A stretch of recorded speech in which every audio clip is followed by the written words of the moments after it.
Please pardon me.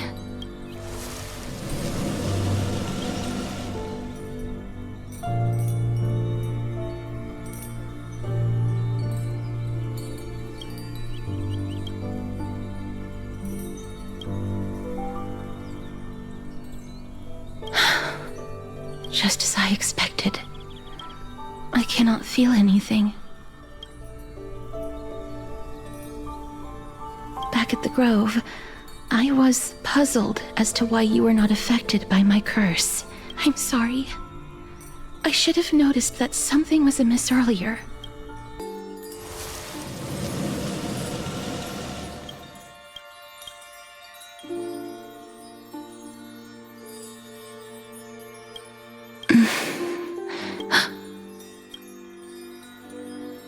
I seem to have caught a glimpse of something. But perhaps it might not be a bad thing. If your soul is still wandering around, it means that we still have time. We have a chance to find it before the fingers of Thanatos sweep everything away. Clues. Just a few more. The connection has been severed.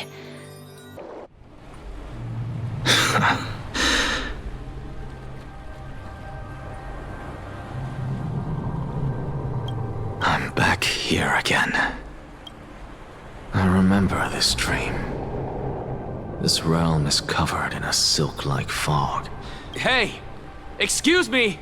What is this place? The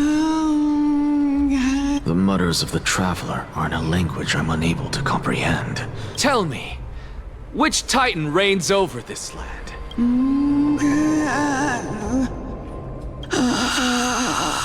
Hand of Shadow.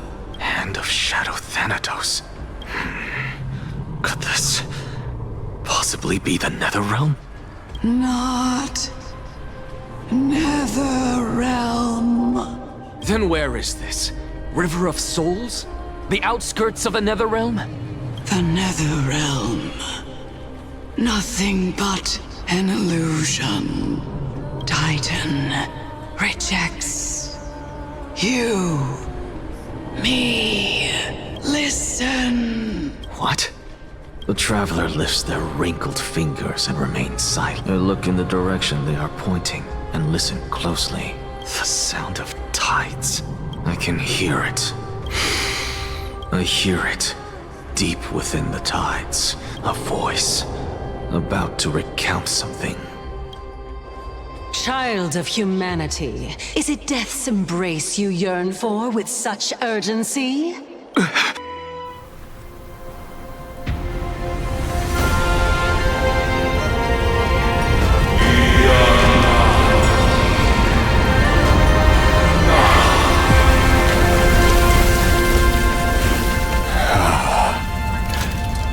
Please, Professor.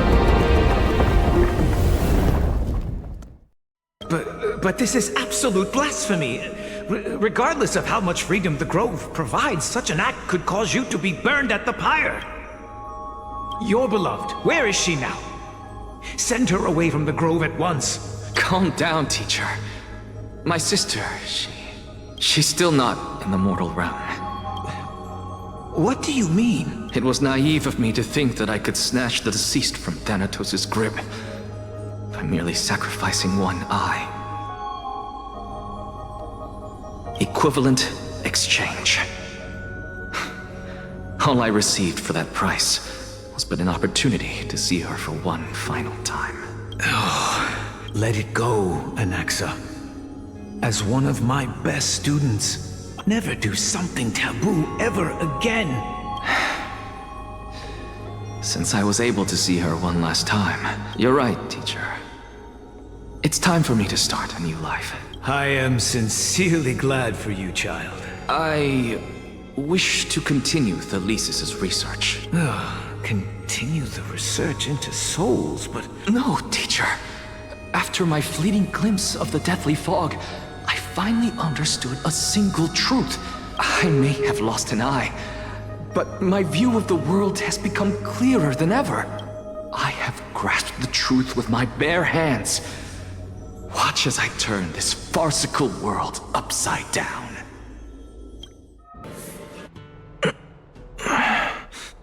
Did I still fail to make it in time?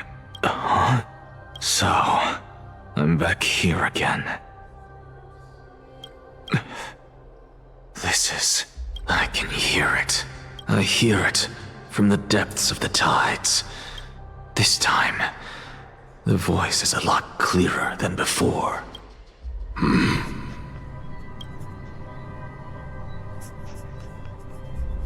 Since we've come this far, let's just wait. Lord Nias and Miss Calypso, are you both here to visit Chaos too? Yes, and we've been waiting for quite some time now. Regrettably, he hasn't answered us. The worst-case scenario is that he's already been overwhelmed and crushed by the world-bearing burden. You're overthinking, Lord Nias. I can still sense Chaos' soul in the area. And besides, we both know Chaos' nature. A deliverer like him wouldn't fall so readily. Yes, I have faith in him. That reminds me. Why are you making this trip alone, Polixia? Oh, my sister needs more time to make sure the flowers are fine. Such a pity. Both of you have hearts kinder than anyone else. Yet you are born only to take over Thanatos' divinity. Everything that I see and hear this time, what may seem like a mundane conversation, is in truth a once-in-a-lifetime exchange. The conjecture has taken shape and must now be solidified into a theorem. But no, I will not do that, because another one of my conjectures, fusing a mortal soul with that of a titan to replace said titan. 先生、私たちが見ているこの空は偽物なんでしょう？ああ、もちろん偽物だとも。これはただの教材で、パッとしない手品のようなも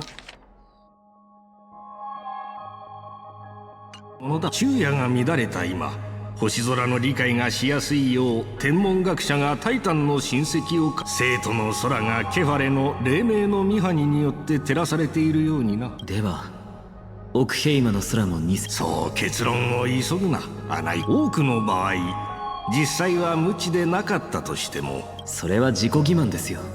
タイタンが紡いだ法則が適用されている世界で、空には彼らが投じた星空が満ちている。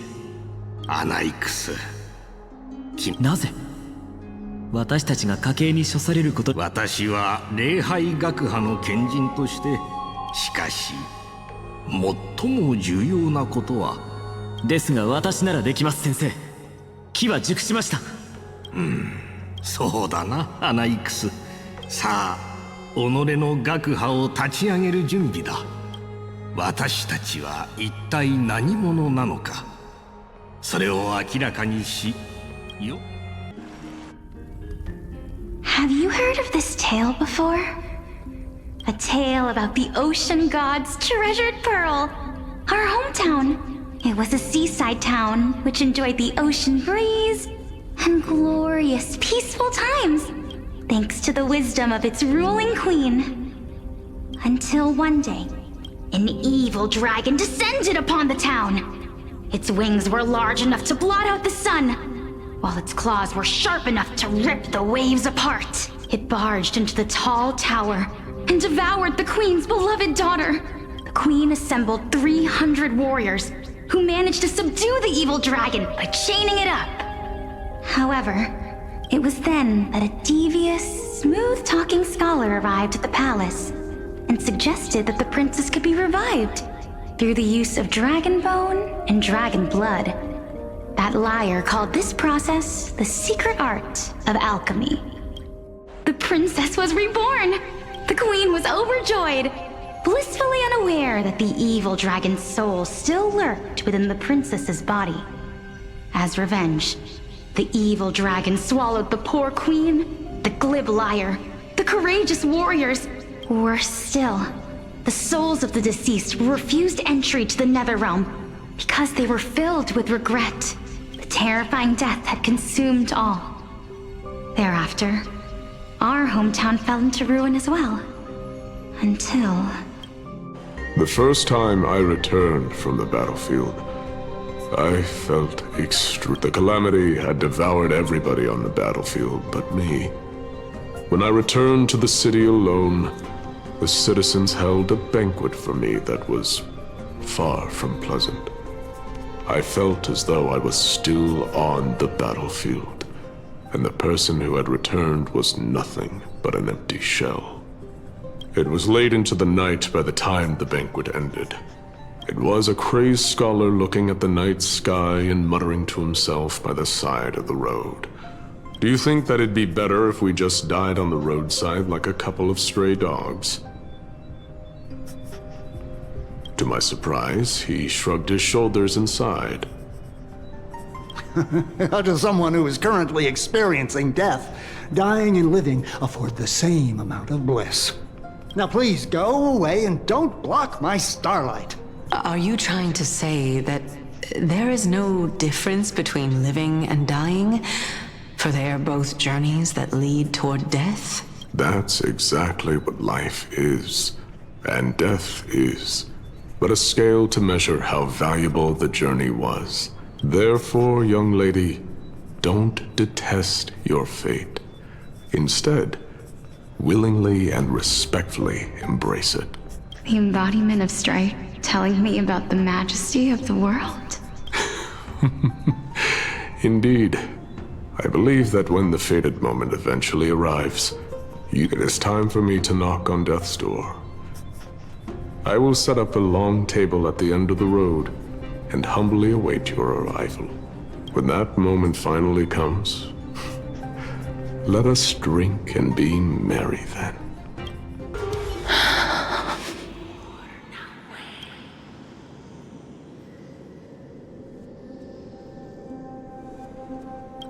This was the last time I followed her command. The executioner, who had seen too much death, died the same way as everyone else. Elder Amunet, the person who tried to teach me about death, ultimately vanished like dew in the morning mist. I have nothing but respect for her. I erected a cenotaph in her honor in the marshes outside Idonia's city walls with the others I had laid to rest.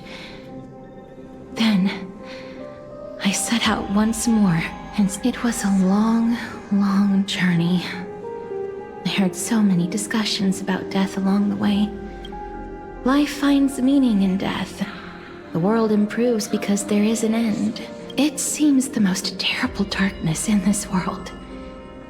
Everyone talks about its heavy weight. How did a disappeared titan become the deepest fear of humankind? And why do they haunt my dreams? I continued my travels to seek an answer. I just want to know if my touch, if my embrace, can do more than taking things away.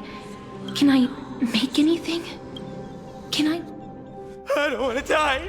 Please, I fucking you just let me go. I don't want to die, please. I don't want mercy like this. Just let me go. I need it. I don't...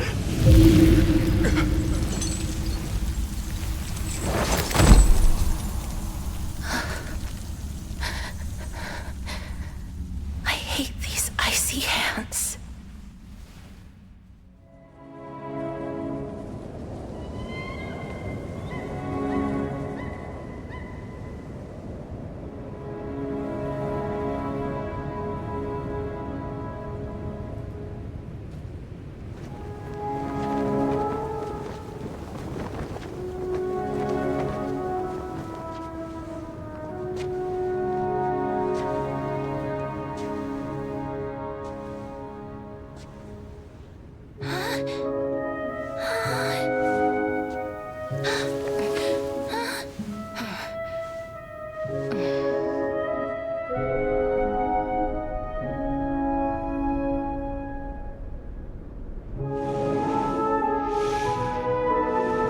over with. End its suffering.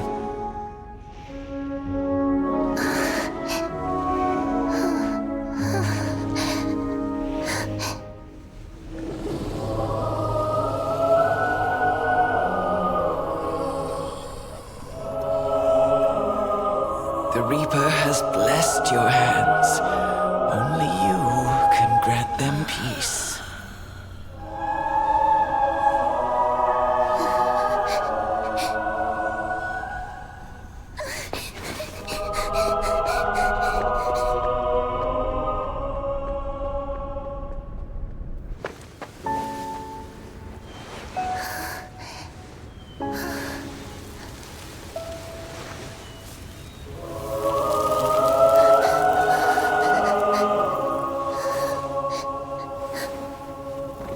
Embrace death. Walk alongside it.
Is that you, Castorus?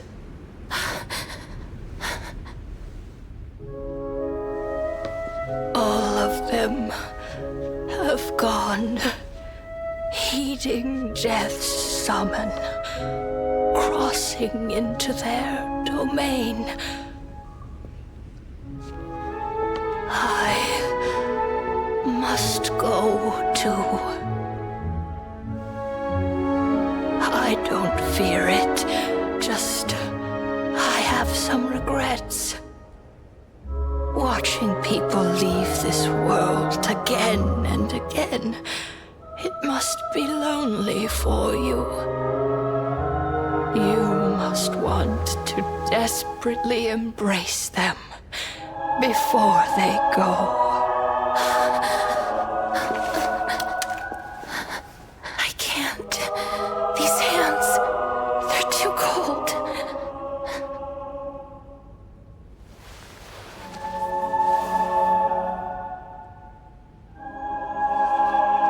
But Big Sister Castorus, your hands are so warm, just like anyone else's. So go on, don't hold back. Give me a warm hug.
hands like these really be warm?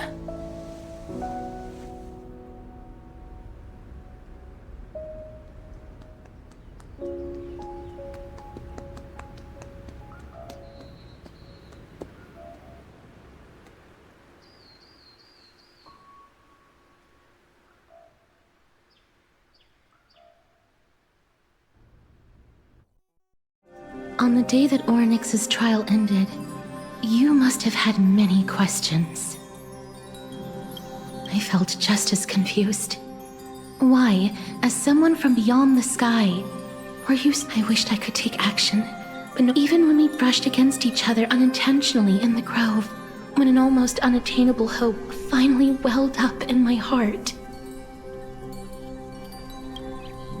When I thought that perhaps my touch would no longer bring sorrow, fate declared to me, it wasn't that the curse of death had, but that your soul no longer belonged to this world. And there was nothing left for my hands to take. And did I really think this time would be any different? It's not that I don't understand this reality. Having walked such a long road, I am still unable to find the answer to life and death. Anything I wish to hold on to. Death will inevitably wrest from my grasp. From that moment on, I lacked the courage to confirm it again. Until Oryx laid bare the cruel truth before us. Wow, this is some high-quality stuff. And this room is full of it. Some of it is family fortune, while the rest came from my business as a dressmaster. Don't liken the flame chase work to your shady dealings. Wow, I should have busted down your door instead of going around like a thief. Well, spill. Why are you giving me so much money? Payment for doing work. Did you forget my stance to all this? You wish to run away. Run away from your responsibilities, from the prophecy, and from your destiny.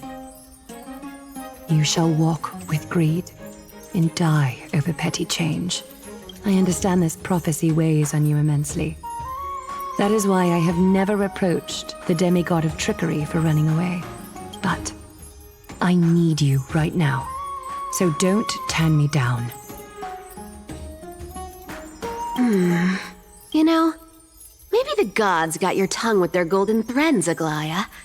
Give me a reason why you're bowing your noble head to me. We lost TRêN. Oh.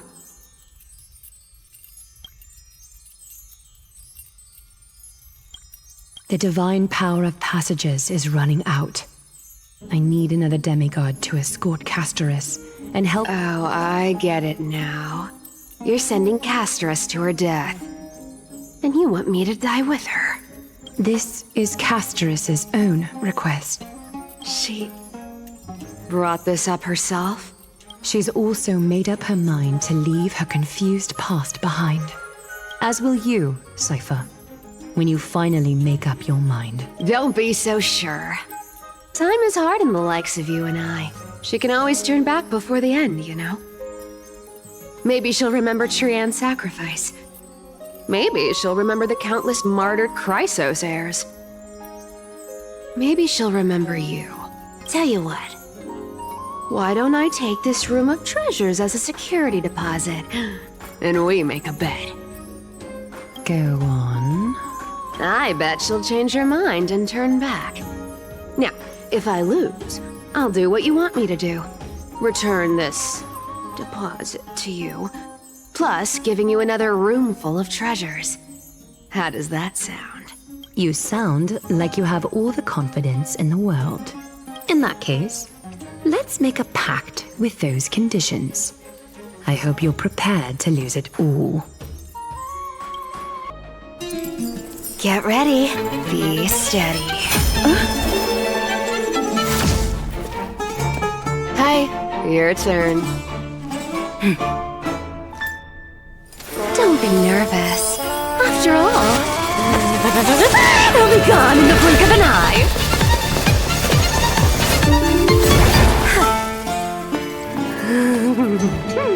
All done.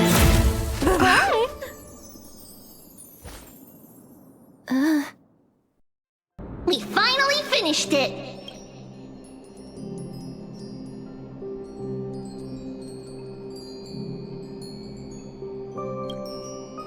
This is what Lady Treby once mentioned. The gift for me that you didn't manage to finish. The Holy Maiden of Janus. Even when separated by life and death, their thoughts are still connected. TRຽN spent a lot of time drawing this. TRieN hopes that little Cass likes it. Seriously. It's seriously a wonderful drawing. Lady TRieN.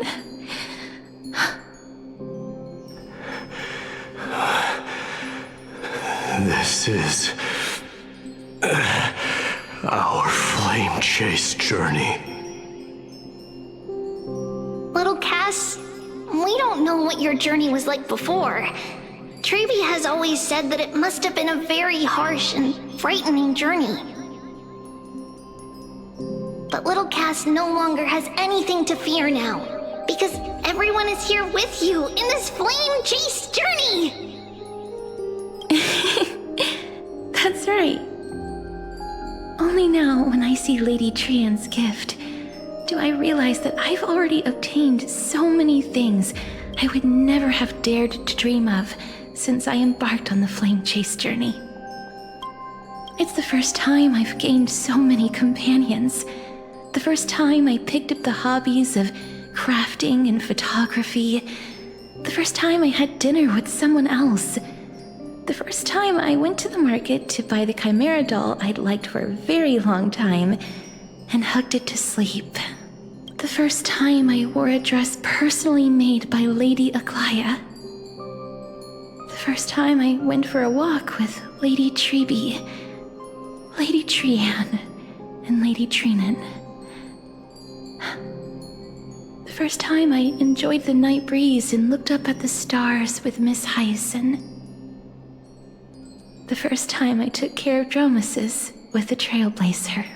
Looking back at all these experiences I never thought were possible, it feels as though the scales of my life had shrunk from centuries and decades down to minutes and seconds.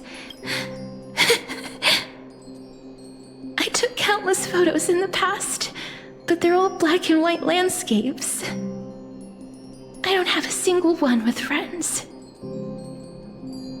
If I had known, I would have taken more pictures. Styxia, the pearl of the ocean, plagued by unwarranted calamity from where you stand now. Indeed. I cannot imagine that those from the era Chrysia. I have pondered the same. Journeys and epics are only glorious and magnificent, but I still can't take that as the final answer. Would a world without journeys and epics be worse off? I take it the one who spoke this line. I, however, did find some inspiration in these words. Please enlighten me, Lady Amunet. Your words might truly guide me toward the path forward. You and I are neither warriors nor generals. But what if I reframe it like this? Love. No one ever invented the word cherish in the era when life was eternal. The so-called era Chrysia was an age devoid of both virtue and sin.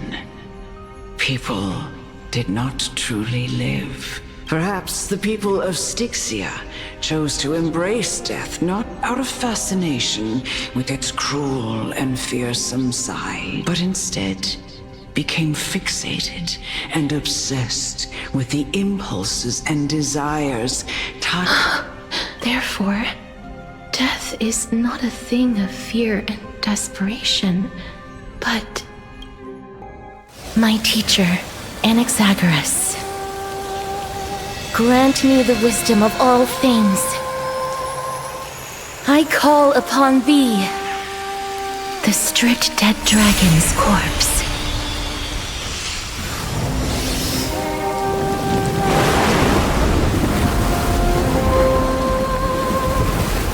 Rises from the earth, falls from the sky. As above, so below. This is the greatest power of all powers, unstoppable in this world.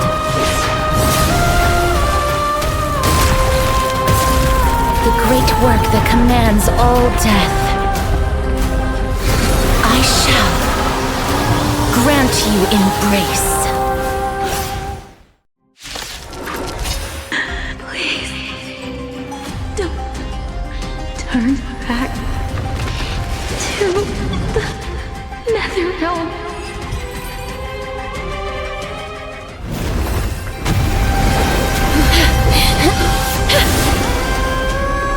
Oh, death. Sleep in peace.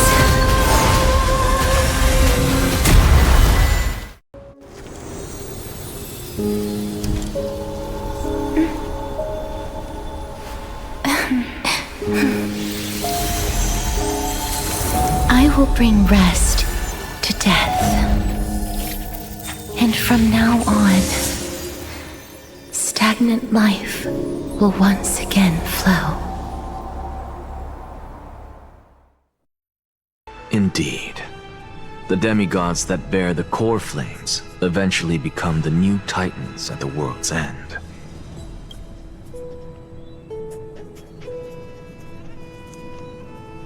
Remember what happened on the Holy Mountain? Calypso, Naias. As their destined ends approached, one by one they left this world.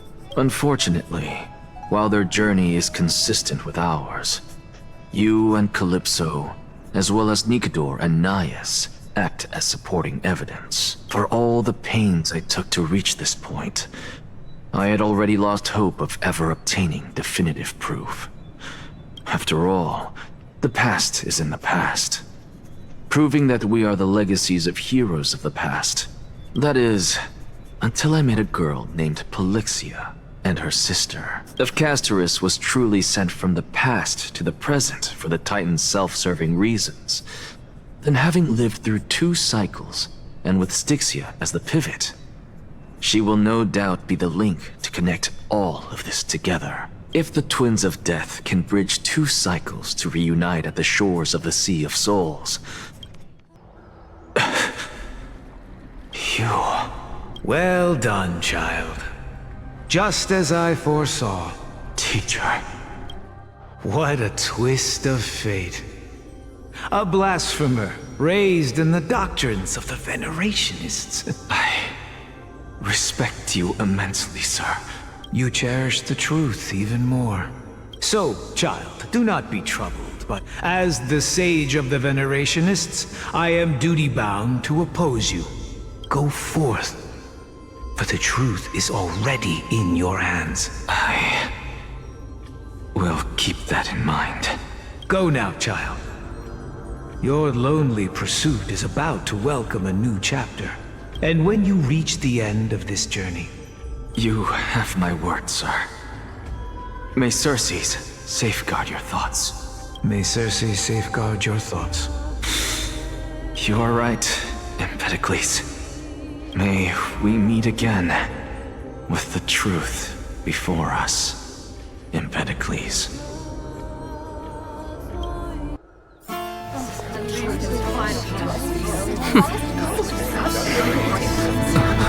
Professor, I completed the proof you wanted.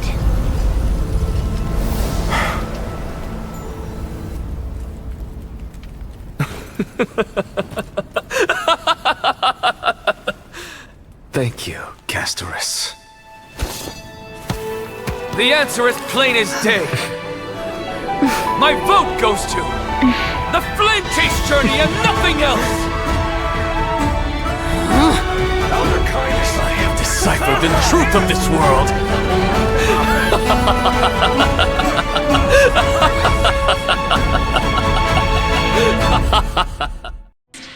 I knew you could do it. Your soul is still perfectly whole.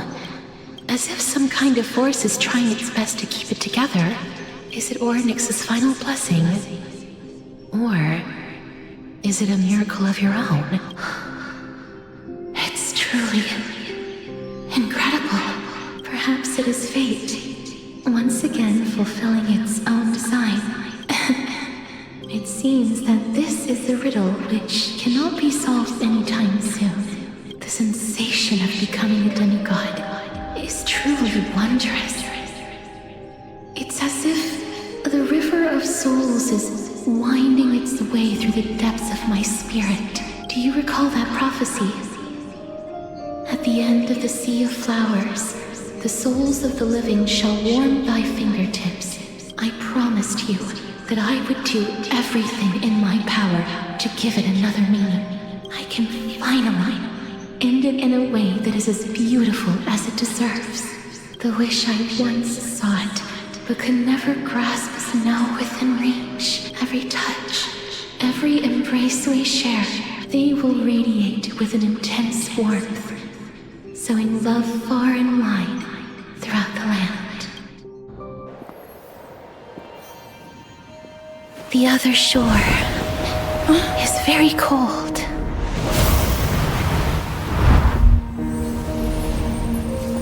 May I borrow your warmth one last time?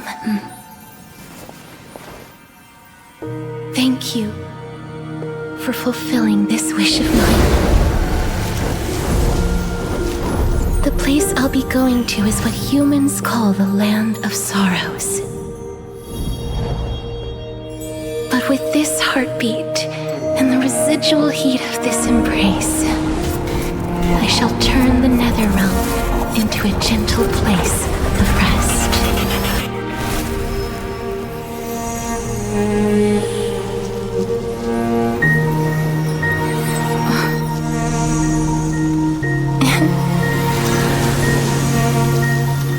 This embrace may be brief, but it's the proof that I once lived.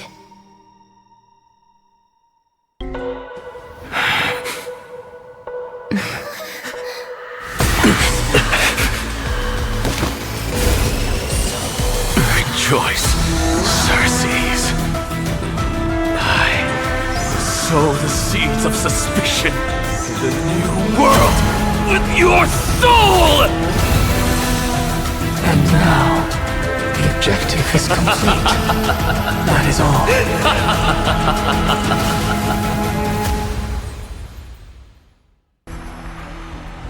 Oh! So that's Amphoreus? Its appearance is, well, sure is unique. Second mirror! Prepare for thought refraction. It's time to send me in. Alright, please read the safety protocols carefully. Can't you hurry up? Yes, ma'am. You will break the shackles of a Lord Ravager. And when that happens, their fury will engulf the cosmos.